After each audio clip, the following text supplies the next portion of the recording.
CBS presents this program in color.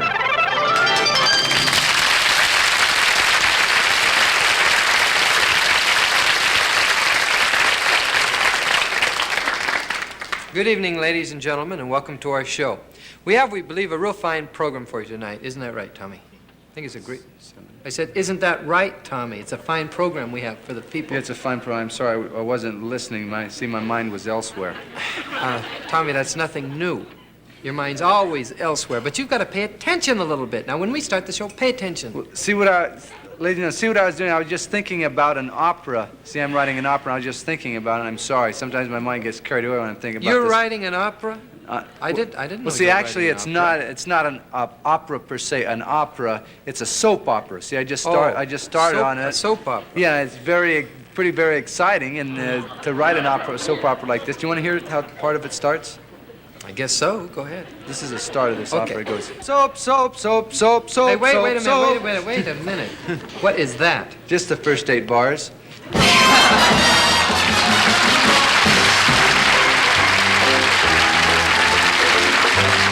It's the Smothers Brothers Comedy Hour.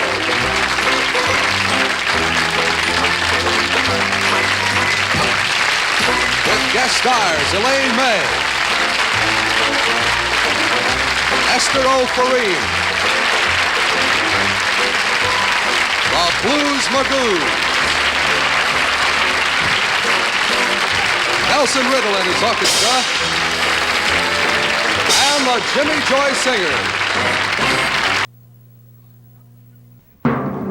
From Television City in Hollywood, ladies and gentlemen, meet the Smothers Brothers.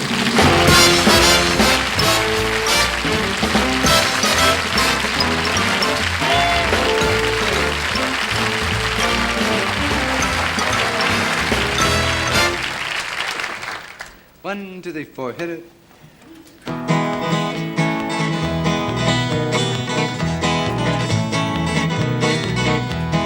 Boil that cabbage down, boys. Turn that whole cake round. The only song we sing.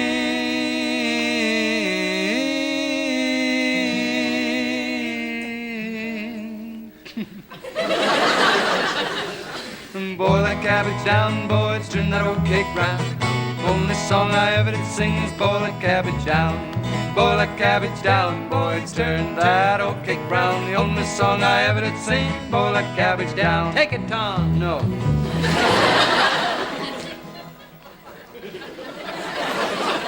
I didn't feel like taking it. You didn't hear me right. I said, take it, Tom. Heard you clear as a bell. You said take it. Sometimes if a fella doesn't feel like taking it, he just stands right up as American. He says Agreed, no. agreed. A fella doesn't have to take it. You're not a fella. You're a folk singer, Tommy. You took on responsibilities. You have to take it. Yeah, You've read the Folk Singer's Guidebook. Yeah, but I don't... You read the book, right? I just didn't... Did you read the book? Yes, I read the book. Okay, then you read the Folk Singer's Credo. Well, see, I just The didn't... Credo, Tommy, says... The Credo says all folk singers are obligated to do what? I didn't feel... Tell everybody, look at them, and say what you are obligated to do. All folk singers are obligated... You're to take it. If you feel like it. No. If you feel like it. It says all folk singers are obligated to take it without hesitation, without thinking, which should come easy. They're to take it like a reflex. Take it, Tom. Boom, boom, boom. Yeah, so well, when I say take it, you hop to it. Boil that cabbage down. Take it, Tom. Boom, boom, boom. Hundreds of years ago, the railroad started in America. Rugged men of yesteryear went out in the vast wilderness of early America to build the transcontinental railroads, a virtual vast spiderweb of steel rails spinning across the width and breadth of a giant young country. These powerful men of yesteryear had vision in their eyes, big 9-pound hammers clasped in their hands. And they went out in the wilderness slowly and tortuously, inching their way across the vast bosom of America. Thought I'd throw a little sex in the show. But this wasn't just a fun job. There's dangers in this job. As these railmen, there was dangers lurking around every bend as they built the railroad slowly across America, across the mountains, over hills, over hills and over dales, and across raging deserts and over raging rivers and blazing deserts. And they had to build railroads across crevices. There's deep crevices in the ground. They had to span these crevices with these big railroad pretzels, and oftentimes in the bottom, these big railroad pretzels. And on the bottom of these crevices, a lot of time in the bottom of these crevices, there was pumas. Vicious, snarling pumas were in the bottom of these crevices with claws and foam coming out of their mouths, and these pumas are snarling up at these railmen. The railmen, they're just wop, wop, wop, wop, wop. They come up to a crevice, they look like we'll have to build a pretzel across this crevice. And then they look down the bottom of the crevice and say, whoa, look at the pumas down the crevice. I don't want to build a puma across a crevice with wait a minute. With pumas in the bottom. There's no pumas. There's pumas in No. There was, now listen to me, Tommy. Yeah. There was not one puma. There was 3 pumas. Mama puma, Papa puma, and baby puma. Who's been sleeping in my crevices? All right. There are no pumas in this country. You see? What? You see no pumas in this country. That means there could be none in the crevices. No pumas in America. Oh. We accept everybody in America. Tommy, if you want to keep your story historically correct, I suggest you get rid of those pumas right now. I'm not going down that crowd. Well, there was these vicious beasts in these crevices. That's good. Snarling, vicious beasts were in these crevices, and these railmen, they'd come up to a crevice, they'd say, well, look at those vicious beasts in the crevices. She looked like pumas,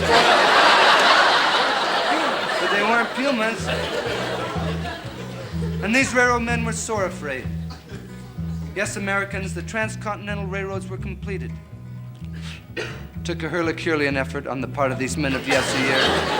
Yet the railroads were completed and a big feast transpired. And the sole subsistence for this big feast, for these hardy, ravenous railroad men, the sole subsistence was hotcakes boiled in cabbage juice.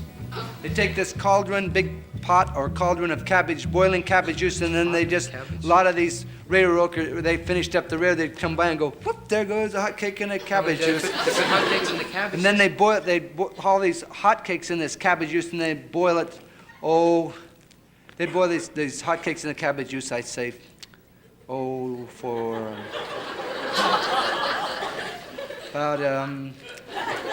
about an hour.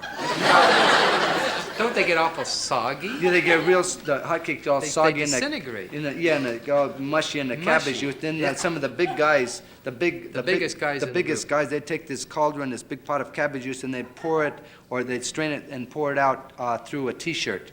Strain it through a T-shirt. Then they'd eat the T-shirt. It's pretty weird. Yeah.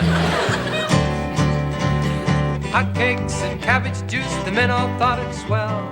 But every time I'd eat this stuff, it'd make me feel like, Boil that cabbage down, boys, turn that old cake round. The only song I ever did sing, boil that cabbage down. Working on the railroad, working all day long. take it.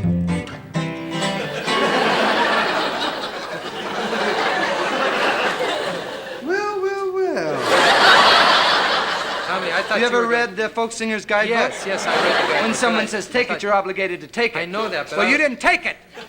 It's not only disgusting, it makes me disappointed in You're you. right, You're I should've- obligated to take I it. certainly am. Everybody saw me say take it, and you didn't Right, take it. And I just was not alert. I wasn't on my toes. Folk You- singers should always be alert. You- I assumed you were going to take it, but you should never assume anything. You should be alert, and I wasn't, Tommy. My mind was wandering, and I'm totally in error. I'm wrong. I'm sorry. I apologize.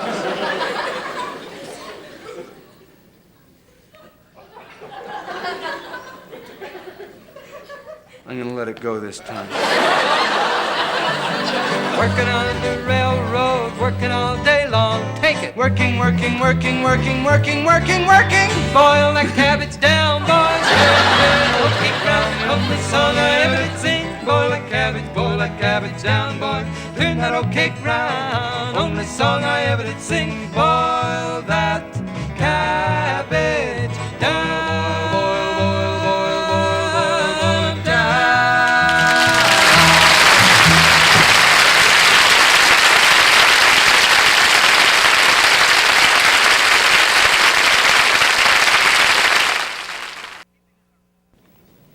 And keeping with our policy of bringing you the best in the pop groups around today, we have a very exciting group called the Blues Magoos. And I'd like you to meet each Magoo. First we have Peppy Magoo. And next we have Mike Magoo. Next is Jeff Magoo. And then there's Ralph Magoo. And last but not least we have Ronnie Magoo. Wait a minute, there's Tom Magoo? Hey. Hey, Tommy. Hey, what are you doing in there? Well, I like their group so much that I thought I'd like to perform with them. Well, did you ever stop to ask, Tommy, did you ever stop to think they might not like you to work with them? They might not like you at all? Are you kidding? They love me.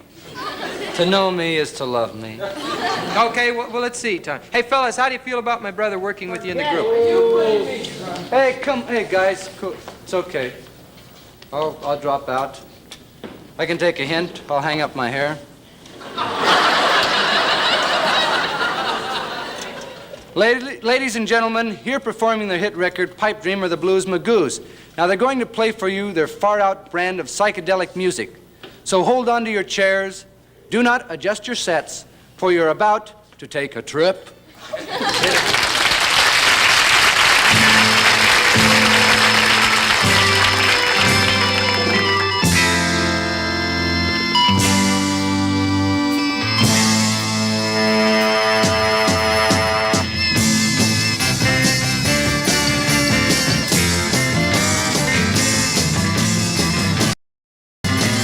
It's been a happy day. Try not to spoil it now. Please don't get hung up that way. Well, he's not the boy for you, and I think you know it's true. Kissing and don't start to cry. Cause you're having a pipe dream, an ordinary pipe dream. Dancing, flashing right before your eyes. You're having a sweet dream, a lifelong sweet dream. I'm the one that loves you, who can see me.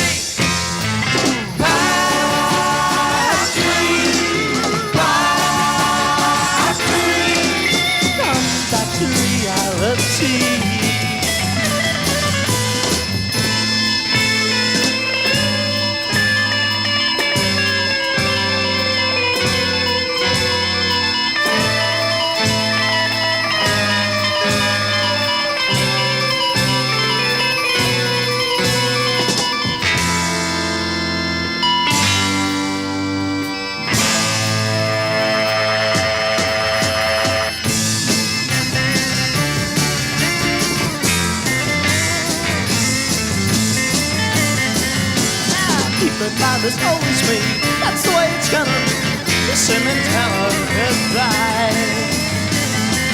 Well, you won't have to dream tonight. Tomorrow might be clear and bright. I think the light's going out.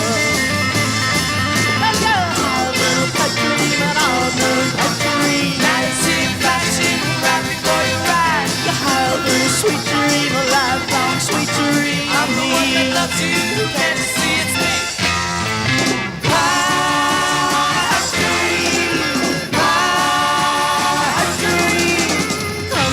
Reality. Hey! Come back to reality.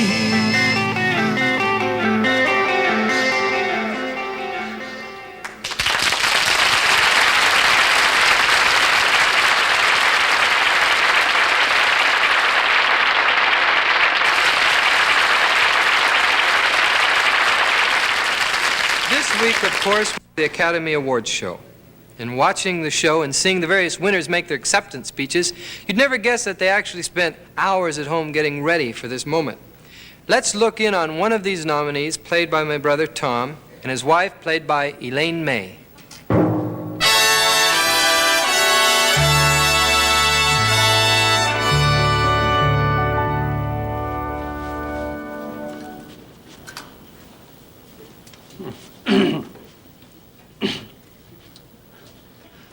Ladies and gentlemen, and members of the Academy, what can I say? For an actor who has just made his first picture, and to receive, as I have, the Academy Award, well, it's overwhelming, completely overwhelming. I would like to thank all the people involved that helped me. How do I look? Look fine. I would like to thank the Academy. No. I would like to thank all the members of the Academy. Should I wear eyeshadow, or should I just leave my eyelids white and then outline them in pencil? They'll be fine. I'd like to thank the pencil. That's not what I asked you. You look fine. I'd like to also thank the producers, Samuel Gorman. I didn't ask you if I looked fine. Honey, do you mind letting me rehearse my acceptance speech? You know, if I do win, I don't want to make an ass of myself and look stupid, okay?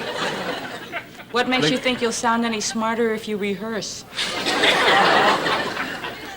That was a very cruel thing to say, Helen. I'm sorry. Well, it was cruel. I'm sorry. I'd also like to thank It's a the big night wonderful for me, people. too. 7. I don't want to go on television looking like a frump. I'm humble. Never been on before. I'm going to be competing with some of the most glamorous women in the world, and when I ask you a question about my eyelids, which can make or break a face, you I'd like to thank my leading lady, the entire cast and crew. Of course, we couldn't do it without the crew. You're not listening. What? You're not listening. I am. You're talking about your eyelids. Honey, am I crazy, or do I look shorter to you?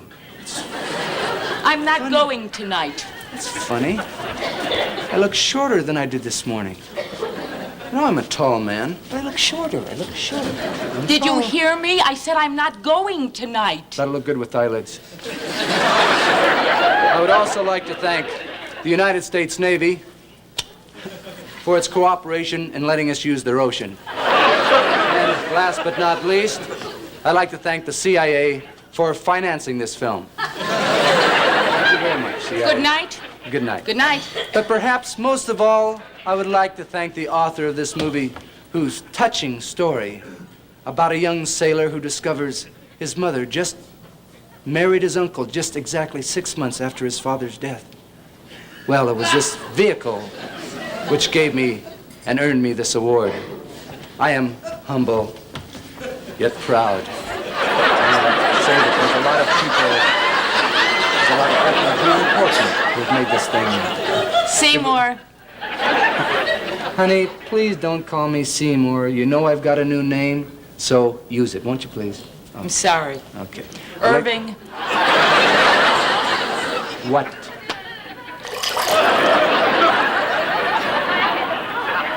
No, thank you, I'm not thirsty.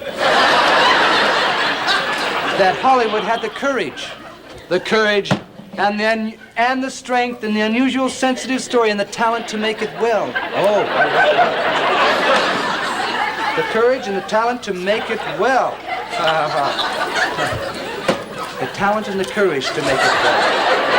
There are many people that I think are responsible for making this possible.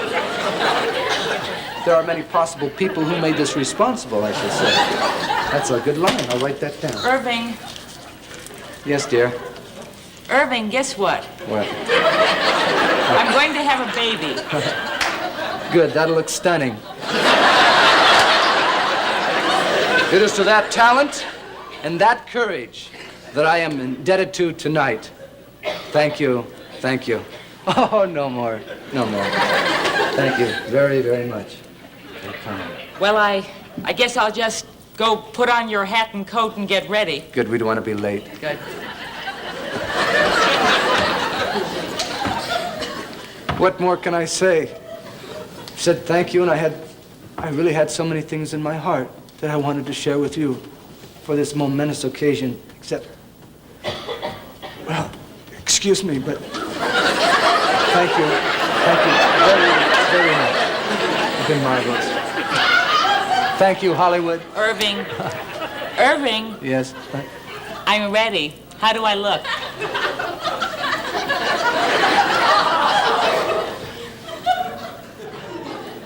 You look taller. That's funny. I know I'm a tall man, but you look taller than... That's... What's going to happen to you if you win? Don't worry, honey. I won't go Hollywood.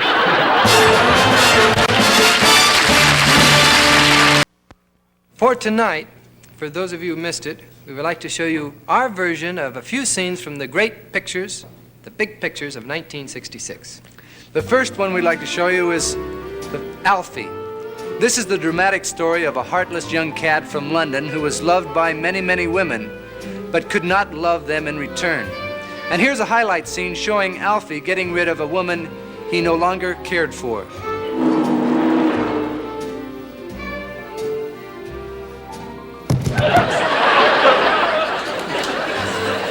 Works every time. Next is the Sand Pebbles.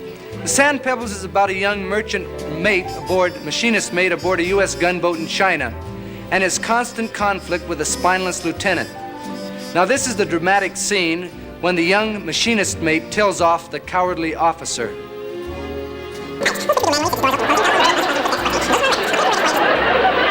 The next honored picture, The Russians Are Coming, The Russians Are Coming.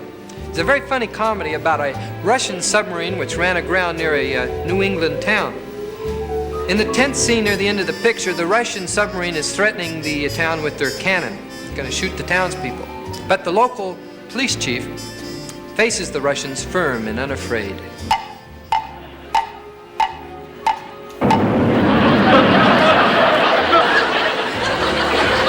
Well, that's the way to do it. That's how it goes. The fourth nominated picture is A Man for All Seasons. It depicts the life of Sir Thomas More, the brilliant Lord Chancellor of Great Britain. And who'll ever forget the memorable moment when we first see the arrival of Henry VIII, England's most unconventional king.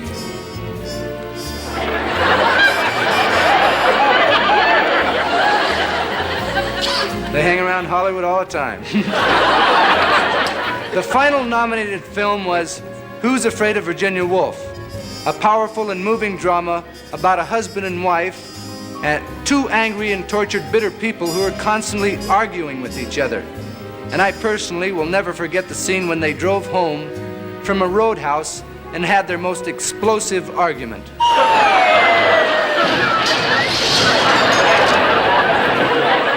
We also have some pictures of what happened at the awards after the show went off the air Monday night. Of course, there are 5 nominees in each acting category, so there must be 4 losers.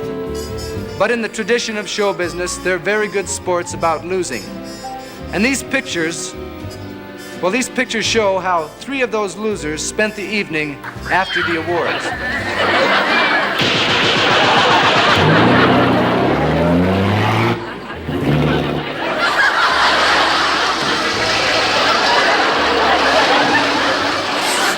But all in all, it was a very exciting evening, and there was a real fun party thrown afterwards where everybody let their hair down.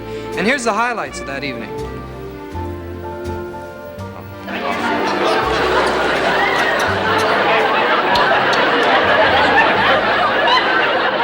Well, so much for the Academy Awards.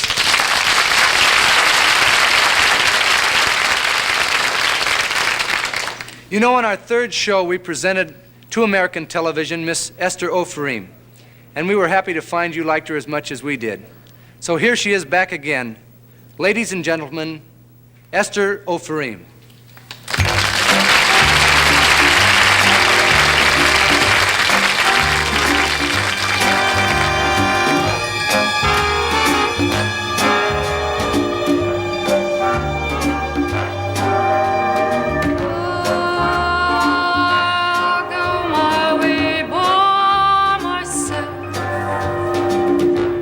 This is the end of romance. I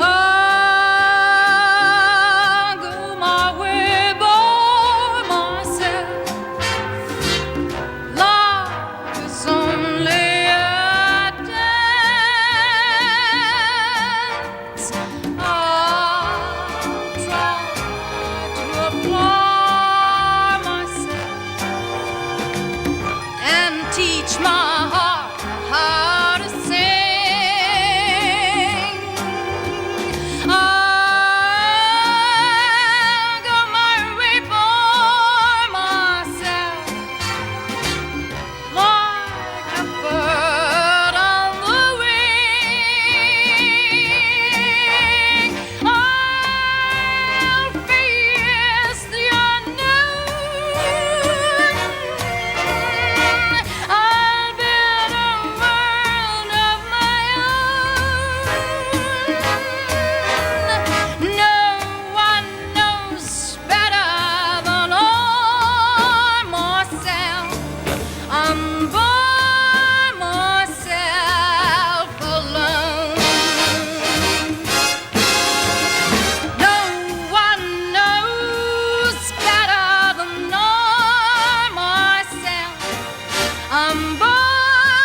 Good job. You're really too much. Yeah. Ladies and gentlemen, we're going to sing a song that's called the Three Song. It's a little different than most songs in that it is actually three songs in one. And now Esther will start off by singing the first one. And then I'll just bounce in with a lot of enthusiasm and sing the second song. And Tom and I will sing two other songs together and make the third song. That's right. Mm-hmm. It's sort of like a classical fugue. That's right. See, what Dickie means is that Dick and Esther will sing two songs and then put their two songs together to make a third song. And then Esther and I will sing two songs together, and then Dick will join us to make the third song. Yeah. And then that way it's... So far, you're up to 9 songs. Yeah, well, see, that's it. It's supposed to be 9 songs. See, 3 songs apiece. Oh. So you sing 3 songs, I sing 3 songs. See, I'm really stupid. I should have figured that Yeah, I out. know. You I'm divide by 3 I'm and supposed to be with stupid. the Never square mind, root of kids. 7. And... All right, let's do the song, all right? Little wind, sing a song of the sun in the sky. And I know, like the wind, the songs will always be there. In your hair, soft and warm, light of dawn, shining fair. In your voice, as you sing, the songs will always be there. Little wind, In your hair, sing a song soft and warm, of the sun light of dawn, in the sky. shining fair. And I know, In your like voice, the wind, as you sing, the songs will always be there.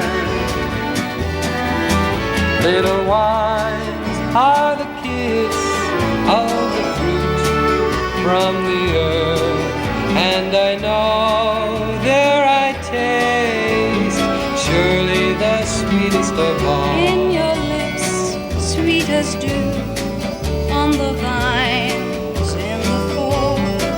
The first kiss from your lips is surely the sweetest of all. Little In wines your lips, are the kiss sweet as dew of the fruit on the vines from the in earth, the fall. and I The know first kiss there I taste is surely the sweetest of all. Little your eyes, stars twinkle bright like the sky in the still of the night. sky above. It is true And I know that I love only you, only you, and I wish it's all to be true. And all the words will sing. You sing most anything. La la la la. Songs will always be there.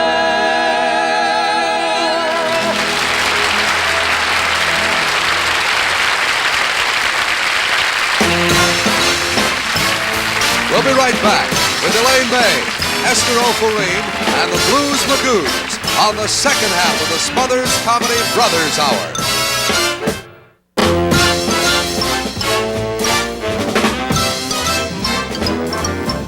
You know, the greatest dimension of freedom is knowledge. And the choice you never can make is the choice you've never heard of. Think about that. Child. You know, a couple weeks ago, we had a spot on our program, I don't know if you saw it or not, where we stood out here and the audience asked us questions. And we got a lot of letters on it, and the people... Mostly adverse to having people answer us questions. Right, and we know where the letters are from, so you're being watched, whoever wrote them. But it went over pretty well, and so if there's any questions you would like to know about Tommy and myself... We'll just swing them right off. There's a stand-up, sir. Another question? I saw the Smothers Brothers' mother last week. Yes. Is there any sisters at home? There we have... if you want to repeat the question... so he saw the Smothers Brothers' mother on the TV. Yeah. He wanted to know if she was the mother of any sisters that would be... That's right. We to do us. have, we have 2 sisters. Our older sister, Sherry, so that's Tom, Dick, and Sherry. We almost got a Harry out of it, but not quite. And then we have a 12-year-old named Michelle. Is it really true that you and your wife stick together? It is true. My mother liked my brother best, and she never liked me. She always liked you All best. right, now that's just enough. Now, How come next people even question. bring it up? Next question. Mom liked you best! Never liked me! All right. I was an only child. The question with the little boy in the plaid.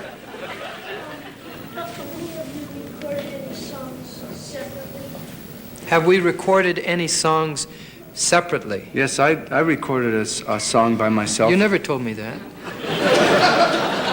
Well, it happens that I can sing well too. I recorded a song called the Old Hound Dog Blues. That's right. It's a hot jazz number that I worked out because of my jazz background. I started as a jazz group myself. Now wait a minute. You couldn't. That's why I started.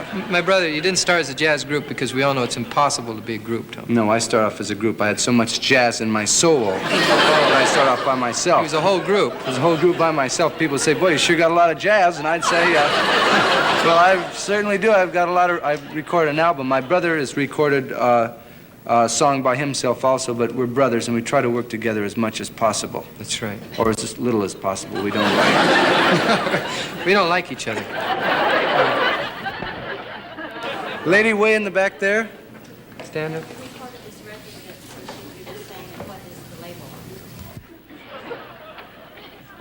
Is your son 13 years old today? You don't look like you're old enough to have a son, 13 years old. 22, 23, but 13?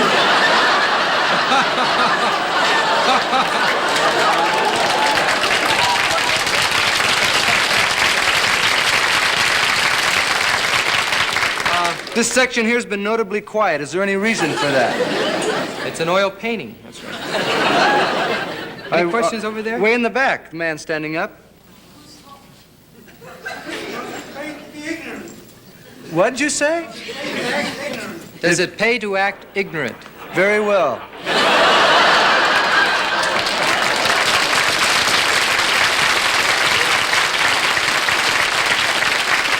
Yes, right here. What came first, Tom or Dick? Which came first? My brother's the older of the two. He's.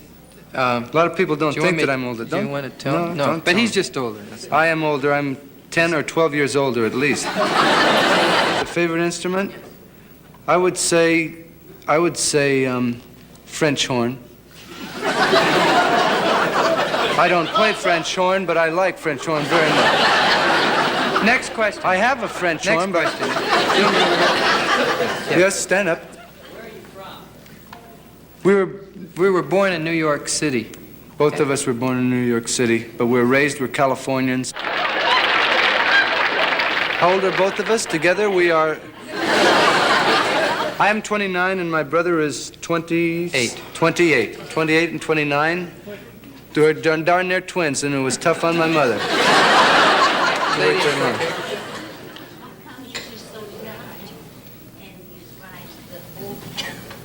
How come we're so young and drive an old Packard? Have you seen that Packard? For those of you who didn't know, my brother and I, we have a 1940 Packard. We can say Packard on the air now because they're no longer making them.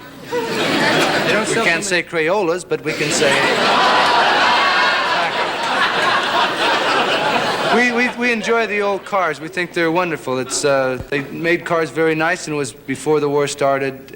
Second World War, 1940 was the last time they made a car, and we enjoyed that car. He's really copying out. The reason is cheap. You know? He had $400 and wanted a lot of class, so he got the Packard. That girl in the red way in the back there with the silly hat on. The one that was here last time. Yeah. Which three of your albums are golden, and how come you don't want to admit that you're 30?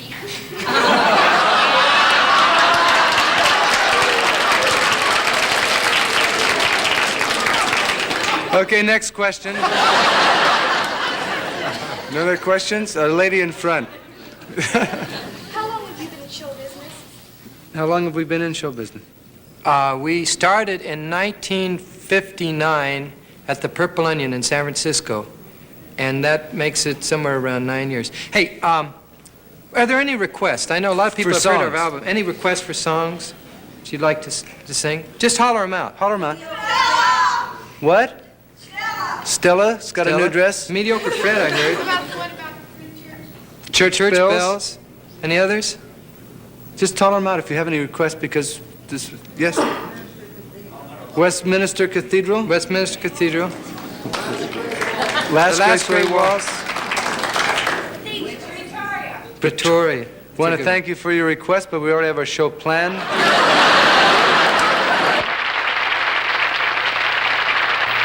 And now, once again, the lovely voice of Esther Ofarim.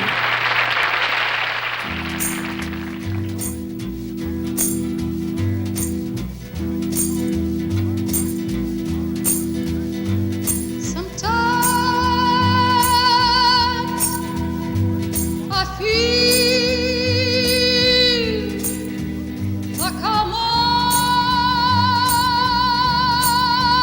motherless child. Sometimes I feel like I'm motherless child. Sometimes I feel like I'm motherless child. A long, long way from home.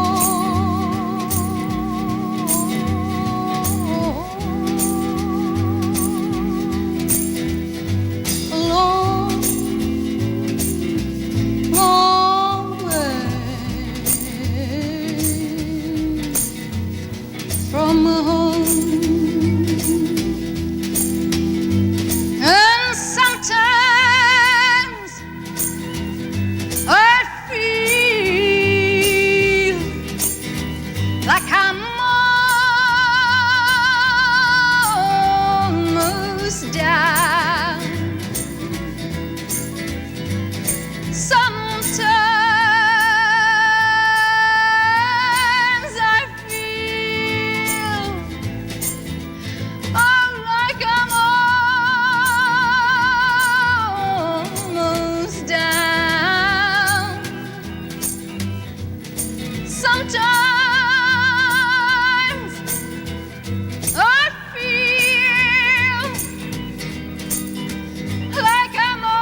right out of the horn. May, you charm the husk right off of the corn. May, you've got those banjos strumming and plunking out a tune to beat the band. The whole plantation's humming since you brought Dixie back to Dixieland. You make the cotton easy to pick. May, you give my old mid-julep a kick. May, you make that old magnolia tree blossom at the mention of your name. You've made us feel alive again. You've given us the drive again to make the South revive again. May.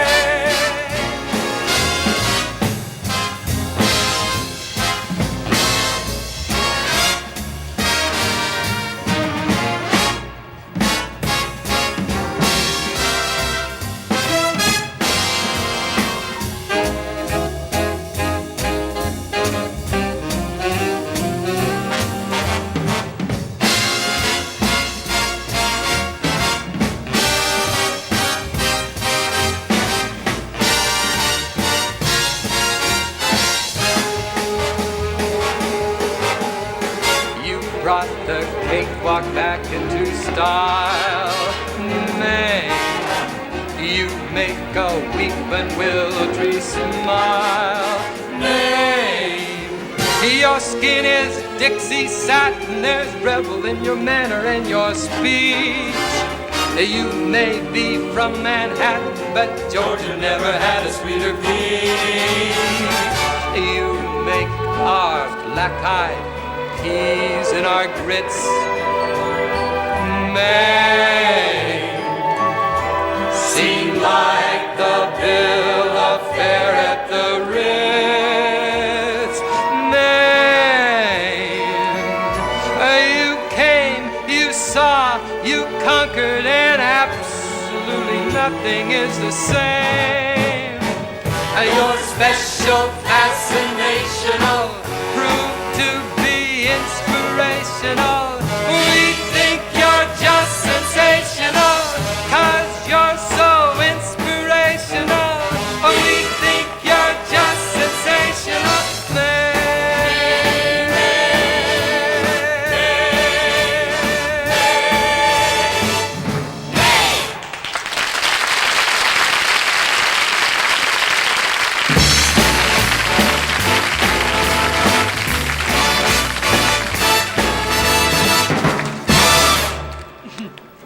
Well, very nice. You like it? Cute, really cute, really cute. You really liked it? Cute number, Great. cute dancers, cute orchestra, cute audience. Song didn't mean anything, but it's cute. Okay, what's bothering you? Nothing at all is bothering me. Well, there's something wrong. Was there something wrong with the way I performed? Oh, were you in that number?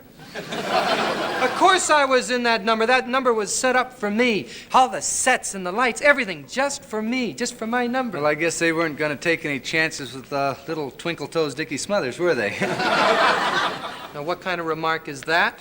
Well, it's an honest remark. I mean, see, it's an old show business trick. If the star, it's called protecting the star. If the star can't dance, they have a bunch of dancers around him. The star can't sing, they have a bunch of singers around him, and, well, that was a big number. Yeah, that's right. That was a big number. It was all my number. I had 27 pieces in the orchestra, 16 singers and dancers just for me. Well, I rest my case. Walter Cronkite could have been great in that number. Walter. You gotta be kidding. No. Walter Cronkite doing a song and dance number? Well, maybe he wouldn't be great, but he'd be cute. Well, in that case, I guess you'd just be fantastic in that number. My brother thinks you'd be great, I'd be as good as you and Walter. I mean, there's nothing to it. All you do is just walk out there, and dancers push you around, and singers push you around. It's, a cinch. It's simple, huh? Yeah. If it's so simple, you do it. Well, you've just done the Now, number. come on, Tommy, you're spouting off. Well, there's no... You're trying to make a fool out of me and Walter Cronkite. You're embarrassing me. No, it's no... Go ahead, you do it. No, see... Mr. Big Mouth, you said you wanted to do it. No, You got all the talent. Here's the hat. All right, everybody, take your places. Hit it, Nelson. It's not Good important. Luck, It's numbers.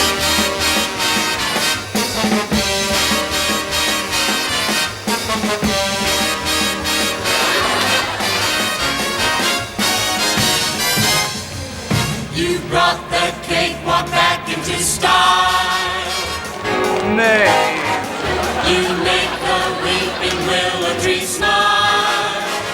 May. Your skin is Dixie satin, there's rebel in your manner and your speech. You may be from Manhattan, but Georgia never had a sweeter peach. You make our black-eyed peas and our grits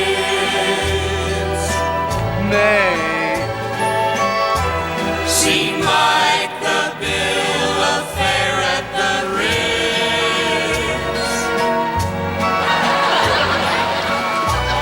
You came, you saw, you conquered, and absolutely nothing is the same. Your special fascinational proved to be inspirational.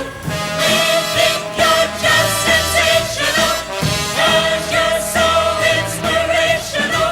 We think you're just sensational.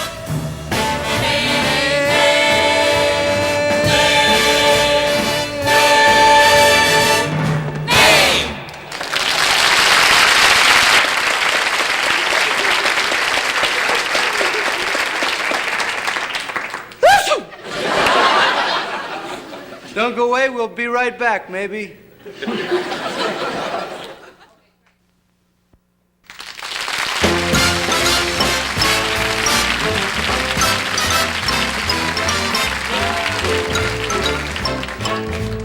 Well, ladies and gentlemen, that's our show for tonight, and we want to thank you for being with us. We also want to thank our guests for tonight, Elaine May, the Blues Magoos, and Esther Ofarim and Abraham. And next week, our guests will be a very wonderful group. I'm sure you're going to be excited. Simon and Garfunkel. Right. And Margaret and O'Brien and John and Gary. Wait a minute, Tommy, that is not right. It's Margaret O'Brien and John Gary. It's not Margaret and O'Brien and John and Gary. Yeah, but you said Simon and Garfunkel. You didn't say just plain Simon Garfunkel. That's different. Simon and Garfunkel are two different people. So are Margaret and John. No, Tommy, you don't understand. They're a team. Margaret, O'Brien, and John Gary are a team? Well, that's a weird team. All right, Tommy, that's just enough. Now, I want you to give a list of everybody who's going to be on the show, but no ands. What do you mean, no No, ands? just no ands. Do it with no ands. Okay. Look, Ma, no ands. You Okay, next week on our show, ladies and gentlemen, we'll have Simon, Garfunkel, Margaret, O'Brien, John Gary, Jimmy Joyce as singers, Nelson Riddle and his orchestra. Ah! And his orchestra. Start from the top. Let's go Next back. week on our show, ladies, gentlemen, we'll have Simon Garfunkel, Margaret O'Brien, John Gary, Jimmy Joyce as singers, Nelson Riddle as orchestra, myself, Tom Dick Smothers. Very good. Good night, everybody. Good night.